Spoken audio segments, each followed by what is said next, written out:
Simulan natin dito mga idol. Coach Sharon Meneses sinigurado na mananalo na sila sa kanilang susunod na laban kontra sa kupunan ng Suskopi. Panibagong lineup, starting lineup ang gagamitin ng Kremlin para sa siguradong panalo. Well, kung bago ka lang, please huwag mong nakakalimutan na mag-like and subscribe. Maraming salamat po.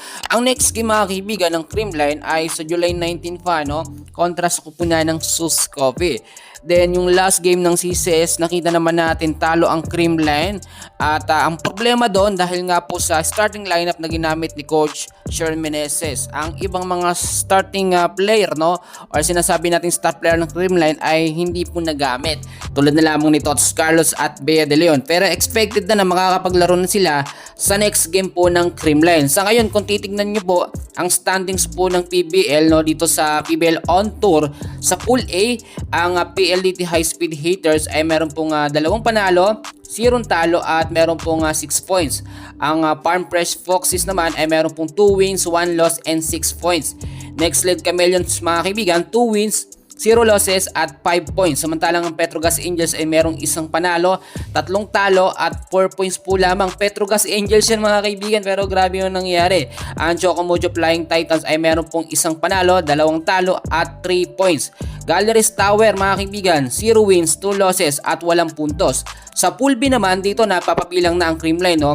Unahin natin Signal HD Spikers, 3 wins, 0 losses, 9 points. Kremlin Cool Smashers, 2 wins, 1 loss at 6 points.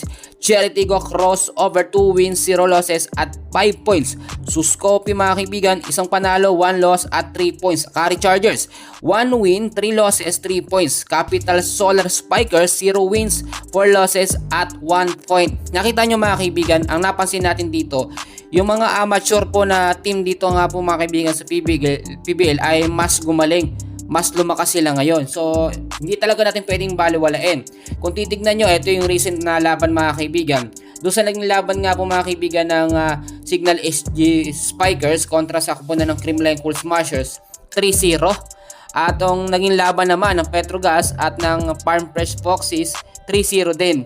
So parehas pong amateur team, no, yung nakakalaban nila, pero talagang ganun talaga, masasabi talaga natin na bilog ang bola. So hindi natin pwedeng baliwalain yung next game ng Kremlin kontra po sa kupunan ng Suskopi.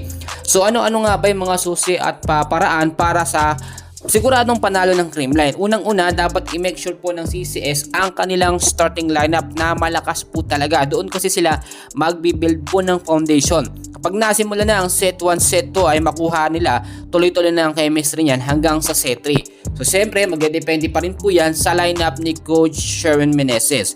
So yun muna ang short update natin. Huwag kakalimutan na mag-like and subscribe. Maraming salamat po.